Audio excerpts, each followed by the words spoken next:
the most lavish wedding of the year, the bride suddenly storms off the altar, grabs a pregnant woman by the hair, and starts beating her in front of hundreds of shocked guests. Blood spills. Music stops. And then the woman screams, "Go ahead, hit me. But today I'm exposing the secret that will destroy this wedding."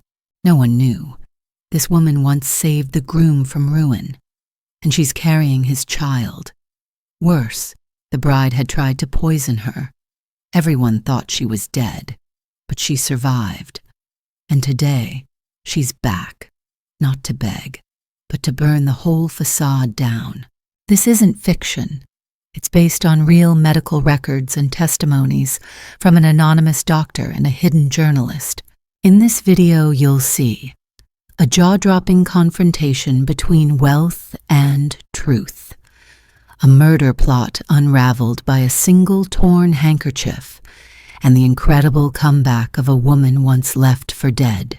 Her name is Ayira, 26, a laundress from the slums. She was beaten, poisoned, declared dead, but a doctor saved her. A journalist found the evidence, and in front of everyone, they played the recording that exposed the bride's deadly secret. Don't skip this, because justice, no matter how late, always arrives. Stay to the end to see what happened after the wedding fell apart. The chandelier trembled. Somewhere above the velvet-lined ceiling, a gust of wind slipped through the marble columns. But inside, nothing moved, except the eyes. Hundreds of them, glittering, painted, expectant, all locked onto the aisle where a woman, flawless and glowing, descended like a diamond falling through silence. Zavadi! Her gown shimmered under the crystal light, a million hand-sewn stones glinting with each step. Pearls draped from her shoulders like the tears of gods. Behind her trailed a silk veil long enough to cover sins and secrets. The music swelled, strings, keys, that breathless note before the crescendo. The audience rose, then a sound, not from the orchestra, not from the altar, from the back, a footstep, wet, bare, then another, and then the silence cracked. She stood in the doorway, staggered. A woman, young, barefoot, soaked in red clay and streetlight. Her dress was torn, one sleeve hanging by a thread. Mud streaked her legs. Her face was sunken, sweat tracing the curve of her neck, and the belly, round, heavy, unmistakably pregnant. Gasps, clutches to pearls. One elderly man whispered, "Is she drunk?" No one answered, because Zawadi had stopped walking. The orchestra faltered. The conductor's hand froze midair. Her gaze, sharp as glass, landed on the girl in the back. Lips curled, hands clenched. And in one slow, lethal motion, Zawadi turned from the altar, hiked up her $1,000,000 hem, and marched down the aisle. Not like a bride, but like a storm. "You!" she hissed, voice slicing through silence like a blade. "You dare show your face?" Ayira flinched but didn't run. The room wasn't breathing anymore. And then it broke. Zawadi lunged, fingernails first, grabbing a fistful of Ayira's matted curls, yanking, screaming, fists flying. One punch, two. The sound of flesh meeting flesh echoed off the golden walls. Ayira crumpled to the floor, arms wrapped around her belly, shielding the only thing she had left. "You filthy witch!" Zawadi shrieked. "You think you'll ruin this day? You think you'll touch what's mine?" No one moved. The priest had backed away. Photographers stood frozen, unsure whether to snap or pray. Ayira didn't cry. She looked up. Blood painted the corner of her mouth. Her lip trembled, but her voice came steady, low, almost reverent. "Hit me again," she said. Zawadi froze mid-strike. "Go on," Ayira whispered. "Tear my skin, crush my bones. It won't stop what's coming." She pulled herself upright. Her breath shook, but her spine didn't, Because today, she said, louder now, to the room, to the chandelier, to the sky if it would listen. I will tear the veil off this wedding and show them what lies beneath. Silence roared. Kwame, standing at the altar, finally stepped forward. His face was pale, hands trembling. He didn't blink. Couldn't. Ayira, he choked. You're alive? She finished, and her laugh was half a sob. Yes, Kwame, I'm alive. You left me for dead. And she, her eyes flicked toward Zawadi, paid for it. No one spoke. No one knew how.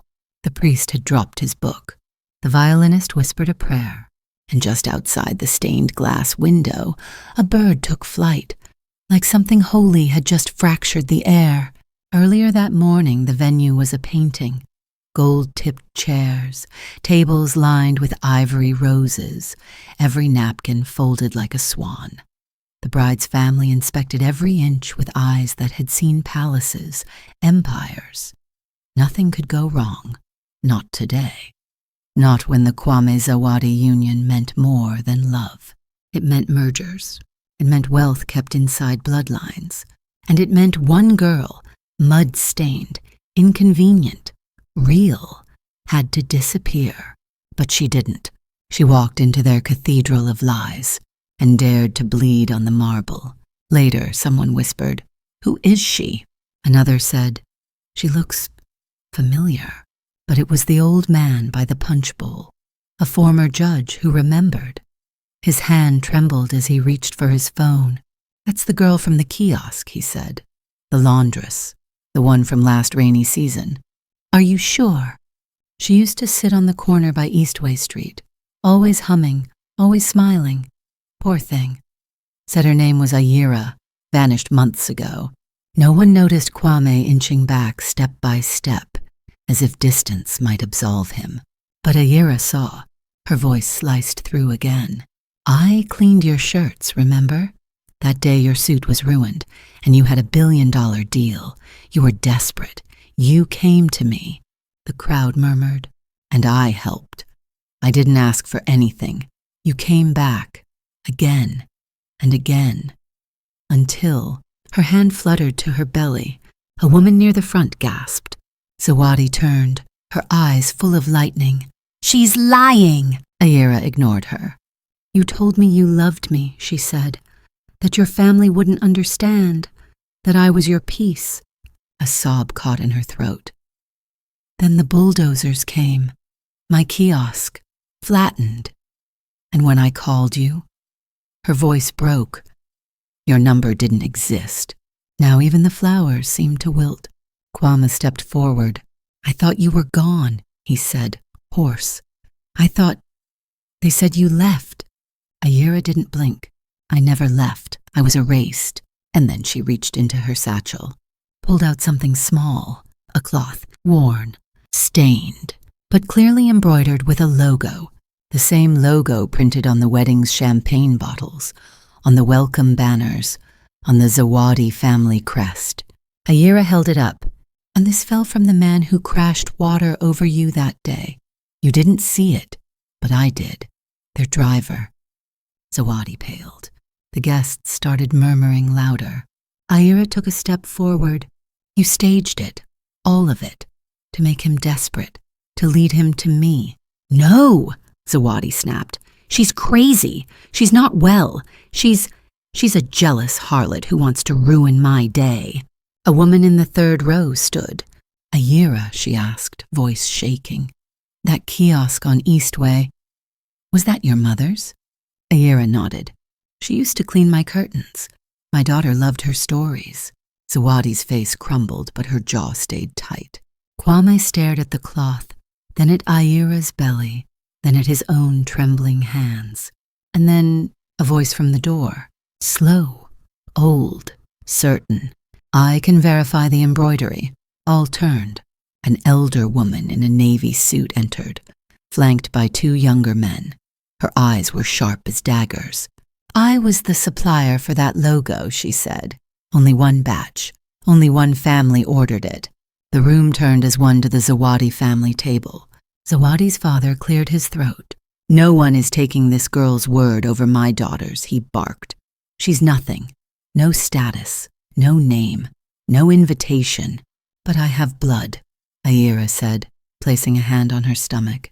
"And soon, so will your family." The chandelier trembled again, not from wind, from truth. Zawadi looked at Kwame, her voice suddenly soft.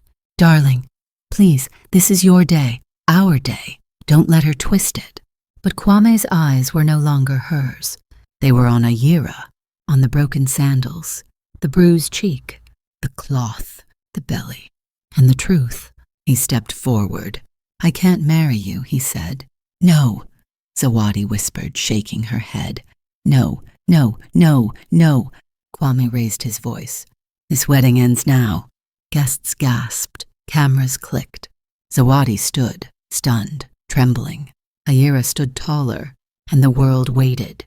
But no applause came, only silence and the quiet beating of a heart not yet born.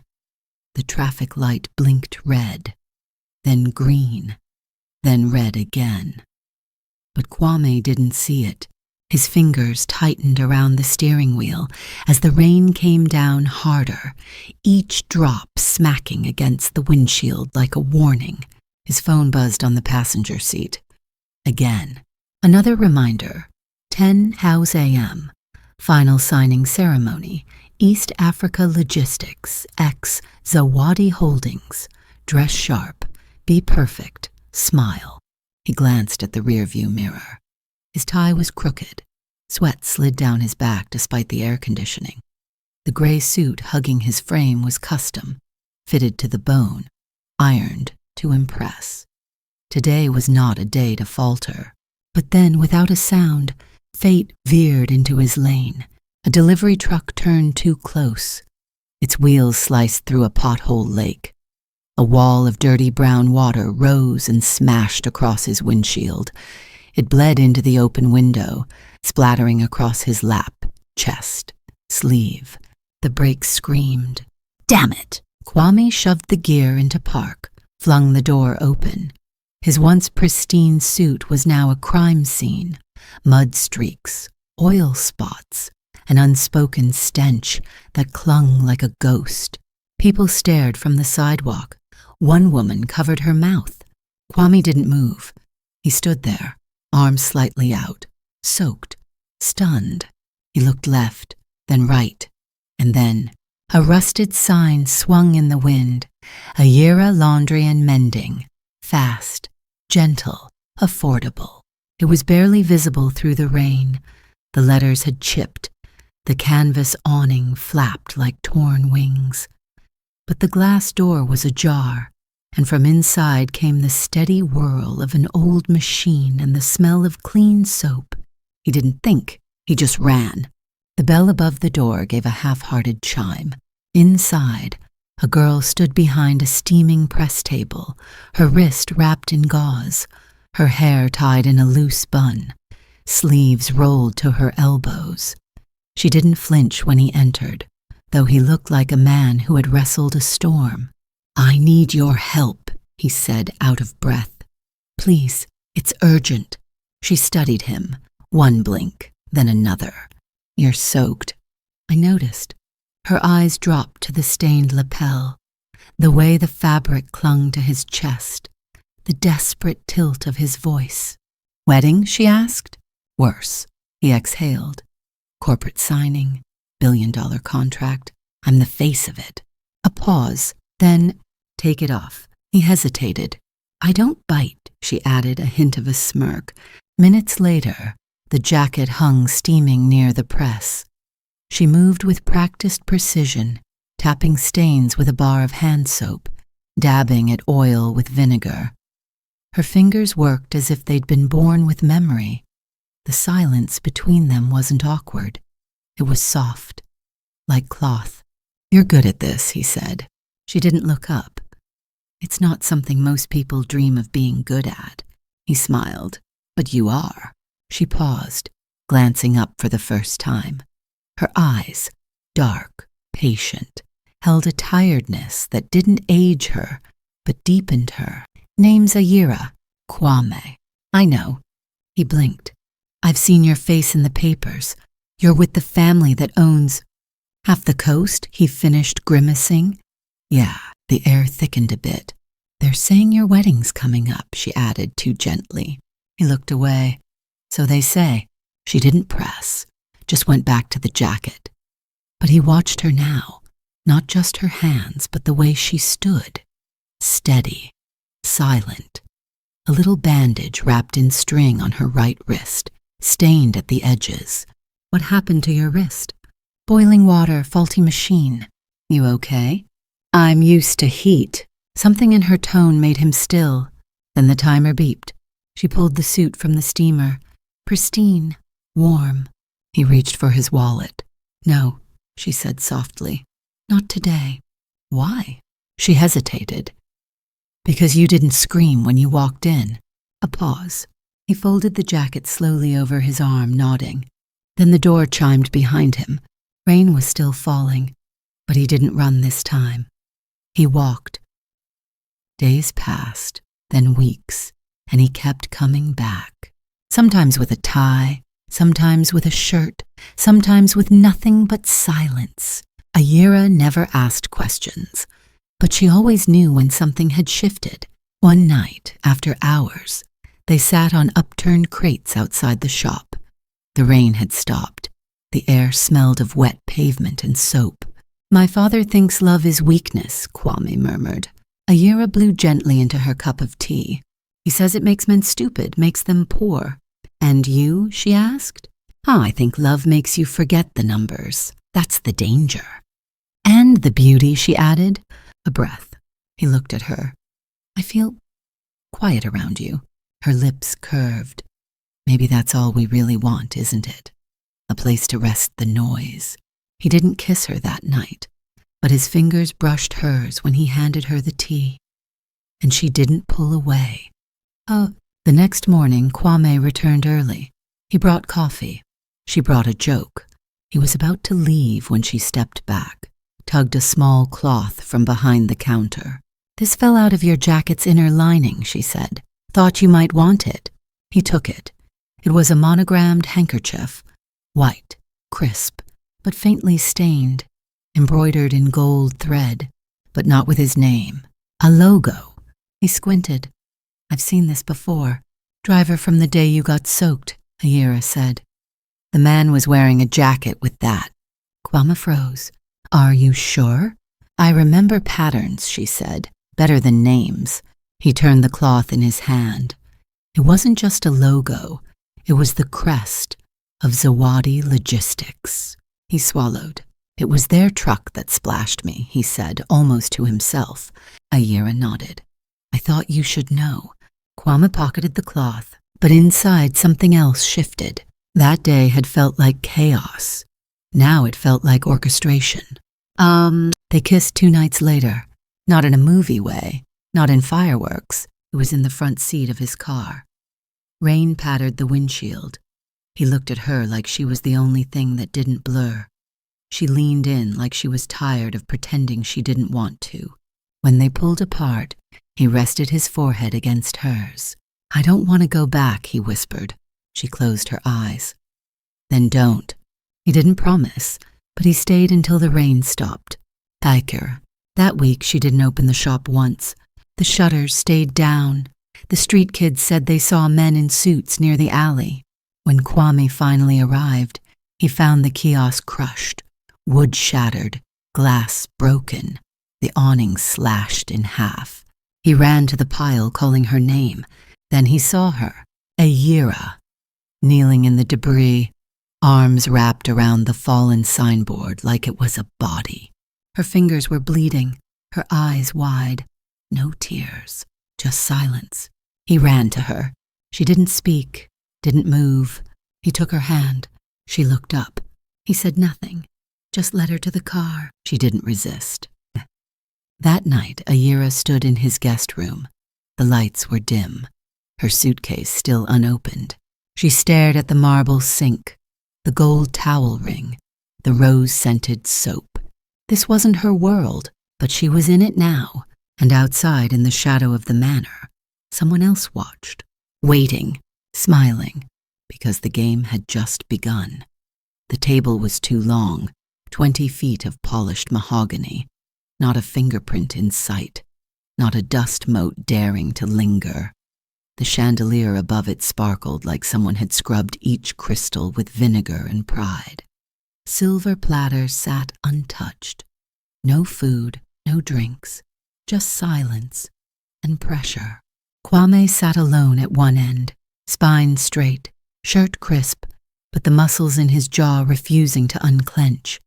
The scent of burning wood crept in from the fireplace, cedar, strong, smoky. Behind him 2 portraits loomed, his grandfather stone-faced, his grandmother a vision in kente silk, the kind of woman who looked like she could cut through bone with just a glance. Footsteps, not hurried, not soft, sharp, rhythmic, expensive. His father entered first, Kama Mwandu, chairman of 3 logistics empires, nose perpetually raised a few inches above anyone else's. Then came his mother, Abena, dressed in navy lace, perfume like crushed rosewood, her hands clasped in front of her like prayer or judgment. "We need to speak," his father said, not sitting. Kwame already knew this wasn't a conversation. It was sentencing. "About what?" "About your distraction," Abena added, voice smooth as lacquer. "She has a name." "Oh, we don't say servant names in this house," Kama snapped. "Especially not when your name is tied to contracts worth more than she could earn in 10 lifetimes. Kwame stood up too fast. The chair behind him scraped. He didn't care. "She's not a servant." Abena's smile was too polite. "Then what is she?" "A person." "She's an obstacle," Kama cut in. "And obstacles are cleared." Kwame's hands curled into fists. "You've been raised with access, education, travel, the best of everything. And this is what you throw it at? A girl who irons clothes for a living?" "She saved me," Kwame muttered. "From what? Your own arrogance?" Kama paced now. "Son, do you think this empire was built on romance? No. It was built on decisions, cold, calculated, correct." Abena walked closer, placed a manicured hand on Kwame's shoulder. "Darling," she cooed, "we know you think it's love, but it's just gratitude. Misplaced. One day you'll thank us for not letting it ruin your life." Kwame pulled away. "And Zawadi?" Abena's smile tightened. "She understands your world. She doesn't want your money. She brings hers." Kama folded his arms. "The merger secures land rights on the Eastern Corridor. Without it, your entire expansion plan collapses. Do you understand what that means?" Kwame said nothing. "We're not asking you," Kama added. "We're telling you." Kwame's heart pounded. His hand shook, but he didn't let it show. He felt the chain tightening, not around his wrist, but his name. "I won't marry someone I don't." The door opened. A man in uniform stepped in. Civil enforcement. Mud still clinging to his boots. Kama turned, calm as stone. "Yes?" The officer cleared his throat. "We're here for the demolition. Property on Eastway Street. Kiosk. Juror 47. Kwame blinked. Abena turned to him. "You said she saved you. She'll be fine without a shack." "She lives there," Kwame whispered. "Not anymore," Kama said. Outside, distant engines roared. Kwame moved first, shoving past the officer, through the hall, out the front door. The sun was sharp, the sky too blue. Birds sang like they didn't know lives were unraveling. He drove without breath. His car weaved through side roads, potholes, back alleys, his foot pressed too hard on the gas. But by the time he turned onto Eastway Street, it was gone. The kiosk, the faded sign, the cracked cement step reduced to splinters. A bulldozer loomed nearby, still humming. Dust hung in the air like smoke after a fire, and in the middle of it, on her knees, Aira. She didn't look up. Her hands gripped something. Wood, torn fabric, the remains of the sign she once painted by hand. Her scarf was askew, hair tangled, her breathing shallow. Her world had collapsed on top of her, and still she tried to hold it up. Kwame stepped out of the car. He called her name. No response. He stepped closer. Aira. She turned slowly. Her eyes were empty. A paper cut of silence sliced the space between them. Then a tremor. Her lips. The breath she was holding finally escaped. He knelt beside her. Her hands were bleeding, her palms red from clutching glass. She smelled like sweat and sawdust and grief. He reached out. She let him. He lifted her hand, gently peeled the splinters away. I didn't know, he said. She didn't ask what he meant, because she knew. He helped her stand. She stumbled. He caught her, and without a word he led her to the car. The bulldozer rumbled again, but neither of them looked back.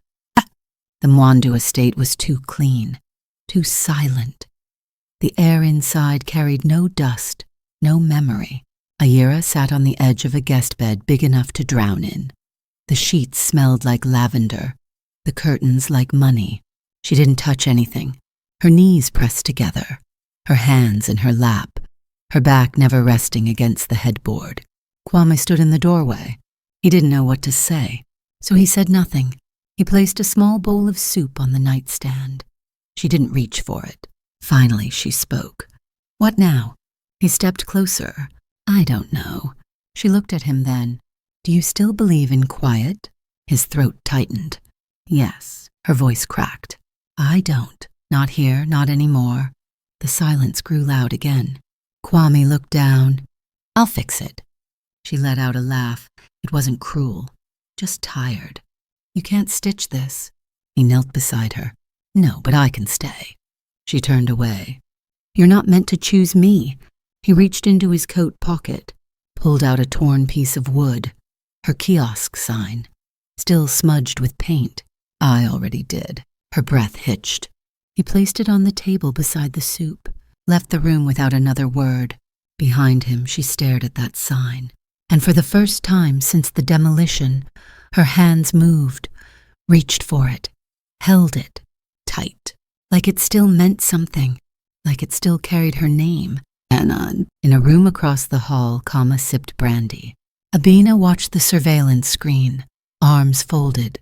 He's gone soft, she muttered. Kama didn't blink. Let him feel like he's choosing. And if he doesn't come around? Kama's lips curved. He will. Abina glanced at the screen again, then picked up the phone. Call Zawadi, it's time she plays her part. The room filled with the hum of the hidden machine. And in another room, the girl with bruised palms clutched her broken sign, not knowing her shadow had already been marked. Water dripped from the faucet like a metronome of dread. Slow, relentless, each drop striking porcelain with a sound that felt louder than it should. Aira stood barefoot on the cold marble floor of the guest bathroom, fingers trembling as she clutched a small plastic stick. 2 lines, red, stark against the white, a truth too big to swallow. She pressed her back to the wall, heart hammering so hard she thought the chandelier above might hear. The faint scent of lavender soap turned sour in her nostrils. Her palms were clammy. Her stomach, already a quiet tide, shifted, as if the child inside had rolled over in its sleep, sensing its mother's fear. Outside the door, footsteps padded along the hallway, the hush of carpet swallowing them whole. Aira tilted her head, listening. The house groaned in its own way, the creak of ancient wood, the faint buzz of hidden cameras she could almost feel rather than hear. She wiped her cheek, but no tears came. Not yet. She opened the drawer under the sink, a stack of folded towels, each smelling of ironed wealth. She tucked the test deep beneath them. The cotton pressed cold against her fingers, as if she could bury the truth under layers of fabric. When she opened the door, she nearly collided with Sawadi. The bride-to-be stood there in a silk robe the color of pale ash, hair wrapped tight in a turban of cream. Her eyes glinted, but her mouth was soft. Too soft. "You startled me," Ayira whispered. Zawadi's smile didn't reach her eyes. "Did I?" Ayira stepped back, pulse in her ears. "I was just—" "Just what?" "Washing my hands." Zawadi tilted her head. "I heard water." Ayira nodded. "Yes." They stared at each other for a heartbeat too long. The house breathed around them. Finally, Zawadi's lips curved upward, but the movement looked rehearsed. She reached out and brushed an imaginary speck from Ayira's shoulder. Her nails grazed fabric. The touch was light, but Ayira shivered. "You should rest," Zawadi said softly. "This house can be overwhelming." "I'm fine." Zawadi's eyes flicked toward the bathroom door, then back to Ayira's face. The corners of her mouth quirked, not in kindness, but calculation. "Of course you are." She glided down the hall, bare feet whispering over the carpet, leaving a faint trace of perfume like sweet smoke. Ayira watched her go, throat dry. She felt the hidden drawer calling to her, like a heartbeat under the towels. She imagined Zawadi's slender hand pulling the test from the stack, holding it up to the light, smiling that thin smile. Ayira pressed her palm to her belly. The world inside her felt smaller and larger at once. Saus. Later that night, the house dimmed. Shadows grew in the corners, stretching like ink spills. Kwame had been called into a late meeting. The estate had turned to whispers. Ayira sat in the kitchen, a mug of warm milk untouched before her. The clock ticked in the hallway. She thought of her kiosk, now a ghost. She thought of the splintered sign lying on her bedside table. She thought of Zawadi's eyes, measuring her like a tailor before cutting cloth. Somewhere above, a door clicked shut. She rose, carried the mug to the sink, and poured it out. The milk swirled white down the drain. She rinsed the cup until it squeaked, then set it upside down on the rack. When she turned, Zawadi was there. No robe now. A fitted dress of dark green silk clung to her figure like ivy to stone. Her hair cascaded over one shoulder. She leaned against the door frame, arms crossed, nails shining like polished obsidian. "You're awake late," Zawadi murmured. Ayira steadied her breath. "Couldn't sleep. Why not?" Ayira forced a small shrug. "Strange house."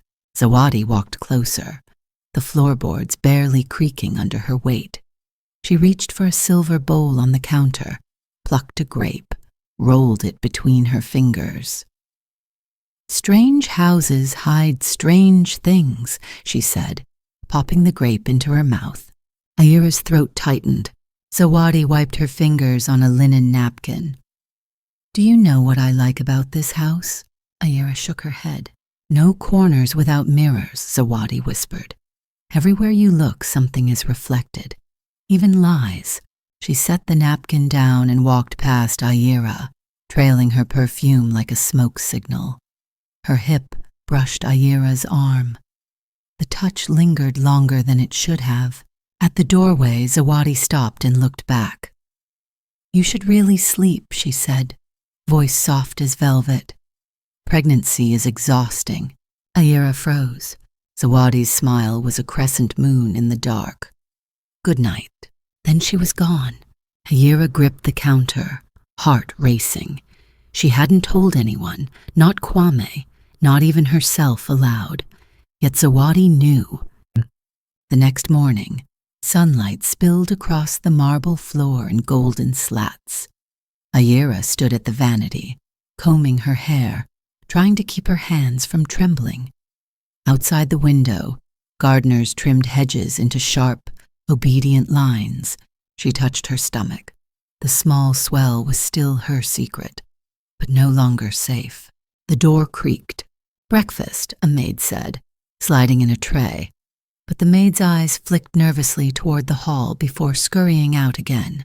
On the tray, a silver dome covered a plate. Steam whispered from its edges. Ayera lifted it.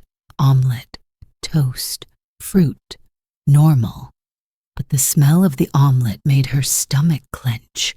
She set it aside and took the toast instead. The butter melted against her tongue, but even that felt heavy. She sipped water, staring at her reflection in the vanity mirror. Her own eyes looked back, ringed with shadows.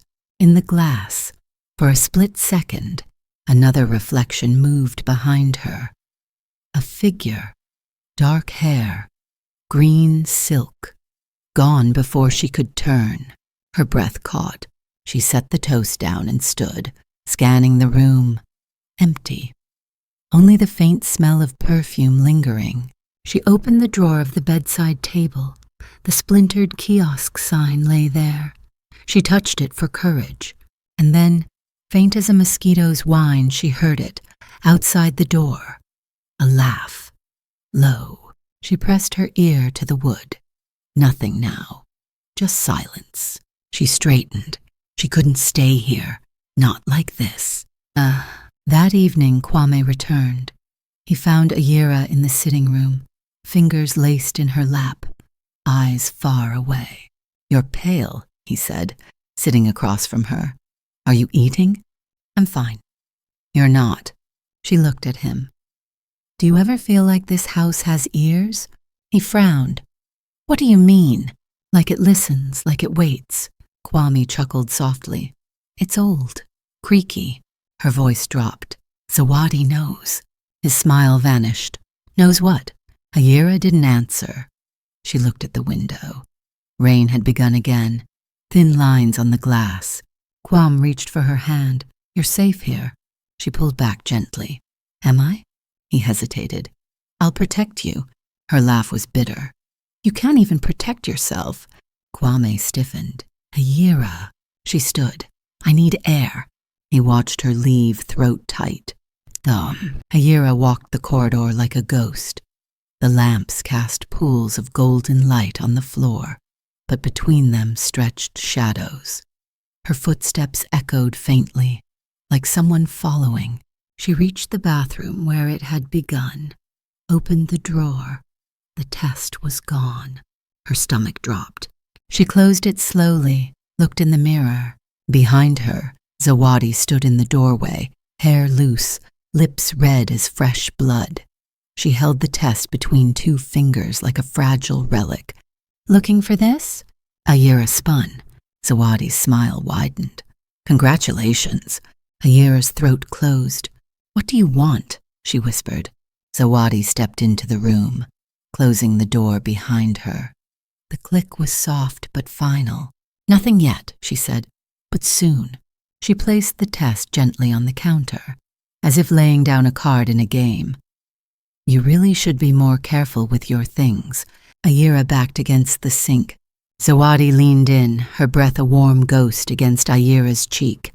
"You're in my house now. My rules, my timing." Ayera's hands gripped the edge of the marble. Zawadi straightened, smoothing her dress. "Sleep well," she said, voice like silk over steel. "You'll need your strength." She left the room. The mirror caught Ayera's reflection. She barely recognized the woman staring back. Her eyes were wide, haunted. Her hand moved to her belly, fingers splayed as if to shield the child from the air itself. The chandelier above trembled, and for the first time since the demolition, tears fell, not soft but silent, sliding down her cheeks like secrets escaping. She whispered to the mirror, to the child, to no one. "We're not safe." The spoon clinked once against the rim of the glass dish, then again, then again. In the stillness of the Mwandu kitchen, Zawadi stood in front of the open refrigerator, face lit by cold white light, fingers wrapped around a vial no larger than a thumb. It was colorless, odorless, but its history was ancient. She tilted the liquid gently into the container of soup meant for Ayera, watching it disappear like a whisper into broth. The silence was sacred, only the ticking of the ornate clock on the far wall and the breath she held. She placed the lid back on the bowl, adjusted the spoon, wiped the edges clean. Everything had to look ordinary, normal, kind. She smiled to herself. Not a smirk, not the grin of a villain. Something gentler, almost maternal. When the maid entered minutes later, Zawadi turned, holding the tray. Make sure Ayira gets this while it's still warm. She's looking pale.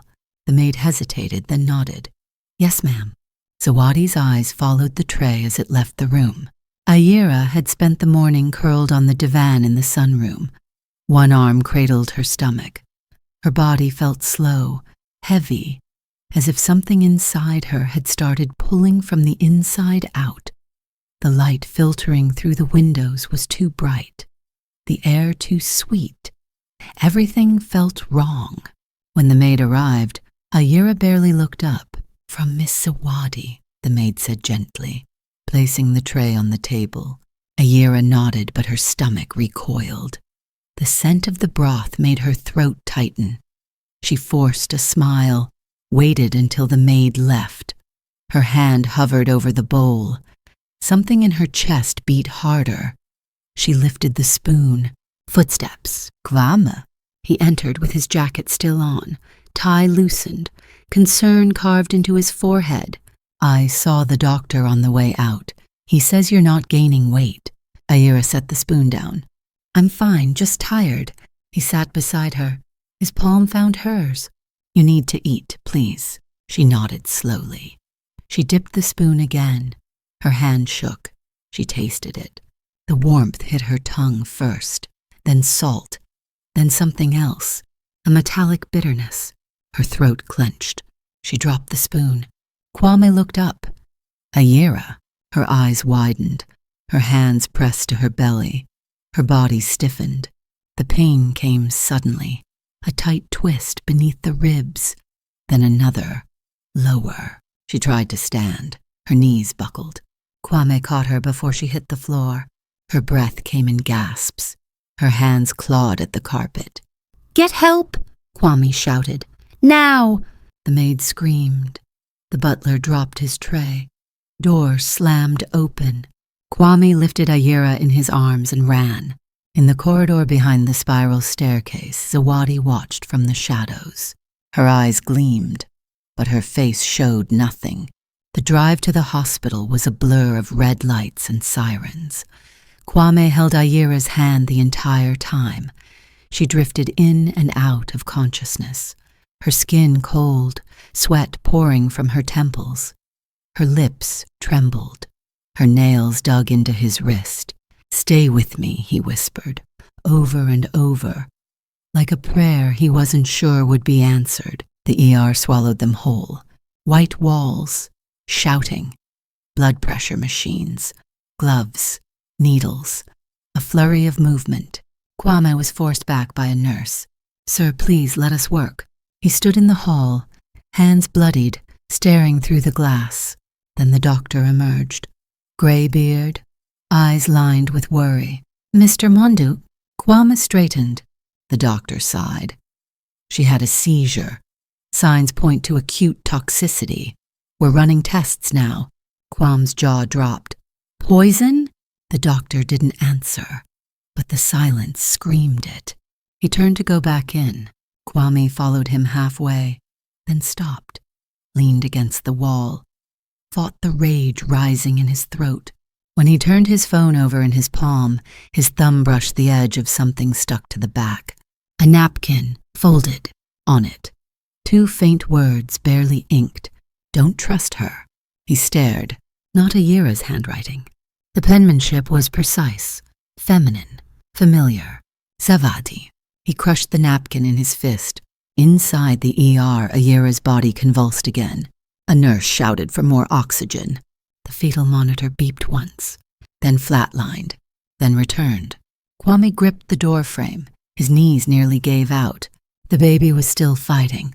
So was she. But something had broken, something sacred. In the far corner of the hallway, a security camera blinked red, recording everything, watching the sins of a house dressed in silk. And in a room down the hall, Zawadi reapplied her lipstick. crimson, smooth. Her reflection smiled back. The mirror did not judge. The mirror only watched. The room smelled like antiseptic and betrayal. Ayira's body lay still beneath the thin white hospital sheet. Her face pale, lips cracked, heart monitor beeping in slow, uncertain rhythm. Her right hand rested over her stomach, as if still trying to guard the life within. The IV line fed into her wrist, like a leash connecting her to the edge of breath. Dr. Obasi stood over her, unmoving. His eyes flicked to the toxicology report in his hand. The results were clear. Traces of aconitine, deliberate, lethal in the wrong dose, but not enough to kill. Not yet. He swallowed hard. His hands trembled slightly, though his years of practice taught him to hide it. Outside the room, footsteps paced. Nurses exchanged glances. Security lingered by the door. But inside there was only silence and decision. She should have died. The poison had been measured for someone smaller, or perhaps for someone without will. But Ayira clung to life with something more stubborn than science. He remembered the moment Zawadi approached him, not in the hospital, in his home, late at night, wearing gloves, speaking softly like someone reciting a lullaby. "You believe in clean exits, don't you?" she had asked. "Not like this," he had said. "Then let it look natural. Preeclampsia, cardiac arrest, internal trauma. You choose the wording." He hadn't answered, but he didn't say no. Now, looking down at Ayira's body, he felt the shame bloom behind his ribs. He couldn't do it. He exhaled, reached for the monitor, and pressed a code. A nurse entered. "We're transferring her to isolation. Level 2. The nurse blinked. "But, doctor, her family." "I said level 2, do it." The bed began to move. Ayira's eyes fluttered for a moment. Just a twitch, but enough. Obasi leaned closer. "I stay asleep," he whispered. "Let them believe. It's the only way." She didn't answer, but her hand tightened briefly over her belly. He took that as consent. 20 minutes later, the hospital issued a statement. Ayira Achieng, age 27, pronounced dead at 3:42 p.m. Kwame collapsed into a chair outside the ER, face in his hands. The world blurred. People talked around him. Someone patted his back. A nurse brought tissues. None of it reached him. Dead. She was dead. He replayed it again and again. The soup, the spoon, the way her body buckled. He looked up at the hallway camera. It blinked, silent, merciless. In another wing of the hospital, Dr. Obasi stood in the restricted unit. Ayira's bed sat in a darkened room with no nameplate. Her breath was shallow, but steady. Her skin, regaining warmth. A fetal monitor glowed quietly beside her. He pulled a chair close, took out a USB drive from his coat pocket. He plugged it into the console. A screen lit up. Security footage. The kitchen. Zawadi at the fridge. The vial. The spoon. The tray. He copied it all. Then he tucked the USB into a surgical glove box. A young intern passed by. Obasi stopped him. "I need you to deliver something, off hospital records. You know Biko, the journalist who did the piece on neonatal corruption." The intern blinked, nodded. Obasi handed him an envelope. "No questions, just give it to him, today." The intern left without a word. Obasi turned back to Ayira. "They want you gone," he said softly. "But sometimes truth needs a longer route." She remained still, but a tear escaped her eye. And for the first time in years, the doctor who once saved hundreds felt human again. The hallway lights flickered, then again, then went dark for precisely 7 seconds. Ayira counted them. 1, 2, 3. Her fingers gripped the railing beside her hospital bed, breath shallow, muscles taut. Outside her isolation room, the night shift had just rotated. A new nurse had taken over the station, young, distracted, with earbuds tucked beneath her scarf. Ayera slid out of the sheet slowly. The fetal monitor had already been unplugged hours ago, per Dr. Obasi's instruction. No alarms, no suspicion. She wore plain scrubs now. No ID badge, no wristband, only her hand pressed to her belly. The doctor had arranged everything. A hoodie in the corner, a pair of soft-soled shoes, a discharge form with forged signatures, and a folded map. She moved like a whisper down the corridor, her feet silent, her breath counted. The back stairwell door opened with a creak that sounded louder than thunder, but no one came. She descended 2 floors, turned left, then stopped. A man stood at the bottom of the ramp, leaning against a sedan. He wore a brown leather jacket, afro cropped short, a camera bag slung low. "You must be Ayera," he said. She didn't speak. "Dr. Obasi sent me. Name's Biko." She looked at him, then nodded. He opened the car door. She got in. The hospital fell behind them in seconds. Ayera stared through the window, watching the lights blur. Her fingers never left her belly. Biko drove in silence for a while, his eyes flicking to the rearview mirror every few seconds. Finally he spoke. "You're lucky. Most don't get second chances." Ayera exhaled. "I'm not sure this counts as lucky." He gave a sad smile. "Fair. Why are you helping us?" "Because your story's bigger than you think, and it starts with this." He reached into the glove box and handed her a flash drive. Security footage from the kitchen, clear as day. Zawadi, the poison, the moment she doctored the food. Ayera stared at the tiny object. It felt too light to carry so much weight. "Why hasn't it gone public yet?" "Timing." "What do you mean?" "If we drop it too soon, they'll bury it or spin it. We need leverage." She looked at him. "And what is leverage to people like that?" He glanced at her stomach. "Proof, consequence, witness." They drove until the city lights thinned, until the road turned to gravel. A safe house sat tucked behind a curtain of acacia trees. Small, plain, clean. Ayera stepped out, her knees shaking. She hadn't realized how much strength had left her body. Inside, the bed was made. The lights were soft. A kettle hummed in the corner. "You'll be safe here," Biko said. "For now." She sat down, her hands pressed into her lap. "Zawadi thinks I'm dead." "Good. Let her." Ayera looked up. "And Kwame?" Biko didn't answer right away. "He mourned you. You should have seen his face. But the moment Obasi told him the truth, he changed." Ayera's eyes widened. "He knows I'm alive?" "Not exactly, but he knows something's wrong. Obasi told him about the napkin, the poison, the lies. He's shaken." Ayera closed her eyes. A storm of emotions passed through her. Grief, guilt, fury. "He tried to protect me," she whispered. Biko nodded. "He still might." She opened her palm. The flash drive lay there, like a bullet that hadn't been fired yet. "What happens now?" Biko leaned against the door frame. "Now we build a case, carefully, quietly, until the day you walk into that wedding, alive, with everything they thought they destroyed." Ayera smiled faintly. Then from outside a twig snapped. Biko froze. He peered through the blinds. Nothing. Still trees. Still wind. "Pack the drive," he said. "Now." She slipped it into her coat pocket. Biko handed her a burner phone.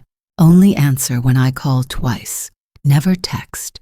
Never stay in one place longer than 3 days. And you?" "I stay loud so you can stay hidden." Ayera stepped into the bathroom, hands shaking. In the mirror, her face was thinner, her eyes darker.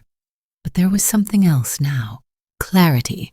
The child inside her kicked for the first time. She gasped, covered her mouth, cried silently. Then she whispered, "We're still here, we're still fighting." In the next room, Biko locked the front door. The war hadn't started yet, but the fire had been lit. No one expected the storm to come from the back. The hall was lit in gold, chandeliers trembling under the weight of 100 bulbs. The scent of white orchids layered the air like sugar over something rotten. Guests turned their heads politely as the quartet played its fourth variation of Vivaldi. The aisle shimmered with glass beads and imported silk. Cameras rolled, champagne breathed in every glass. Zawadi moved like mist down the aisle, veil floating.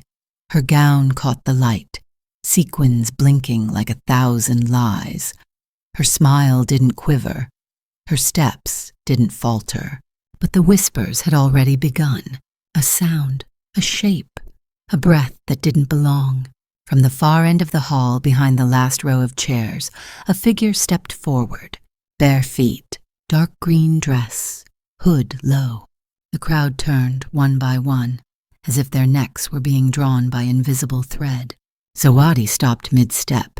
Quam turned at the altar. His breath hitched. Ayira lifted her hood. Gasps rippled like wind through wheat. She was supposed to be dead. Her skin bore the hue of someone who had walked through fire and refused to burn. Her eyes held no tremble.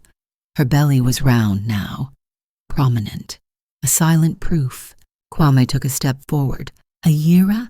She held up a hand, then turned to the crowd. Her voice cut through the music like a blade. I didn't come to beg, I came to speak. Cameras focused. Guests leaned forward. Zawadi blinked once. Her fingers clenched the bouquet tighter. Ayira reached into her coat, pulled out a folded napkin, a white handkerchief, faint golden embroidery along the edge. She raised it. The day I met Kwame, he had this in his pocket. It had fallen from the man who splashed mud on him outside my shop. A man wearing the same logo. She turned, held the handkerchief up. Zawadi Logistics. The crowd stiffened. She continued, calm, clear. That meeting wasn't fate. It was staged, engineered, so I'd be close, so I'd fall, so I'd disappear. Someone near the aisle whispered. Someone else gasped. Ayira pulled another object from her pocket. A USB drive. She nodded toward the projector at the back. Biko appeared beside the technician.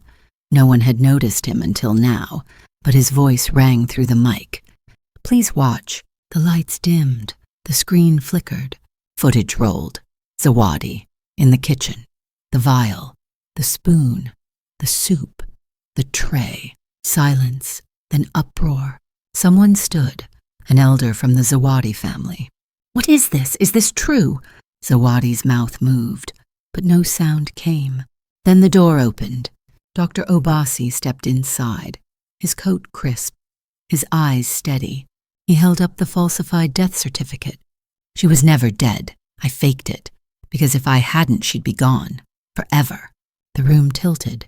Zawadi took one step back. Kwame moved between her and Ayira. Did you do this? Zawadi's lips trembled, then sharpened. She was in the way. The words hung in the air. Ayira closed her eyes for a breath. I carried your child while you tried to kill me. Zawadi laughed once. You think anyone here cares? This room is built on money and memory. One can be rewritten, the other paid. But she misjudged the weight of proof. A board member stood. This wedding is over. Zawadi turned on him. You can't say that. He turned to the press. Someone call security. Kwame looked at Ayira, then at the room, then back. I'm done pretending. He turned his mic off, but Ayira wasn't finished. She reached into her coat one last time, pulled out a picture, a sonogram.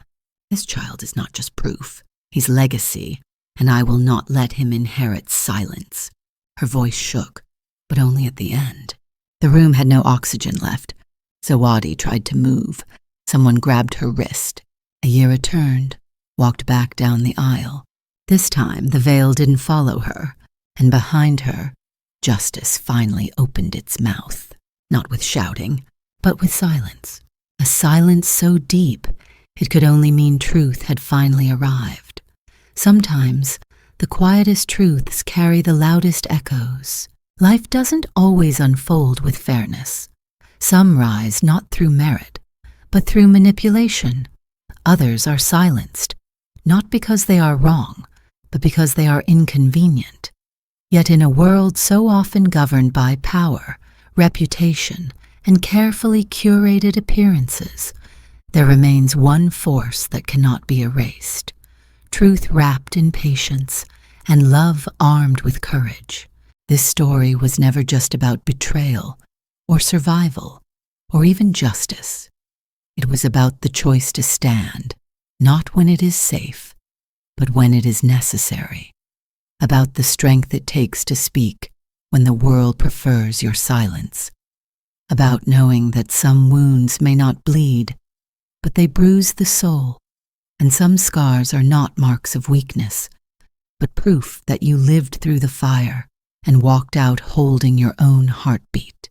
It reminds us that the deepest battles are often not waged in courtrooms or conferences, but in living rooms, kitchens, hospital hallways, within the small private spaces where one decides whether to stay silent or speak up, whether to give in to fear or hold on to dignity, even when every system is designed to strip it away.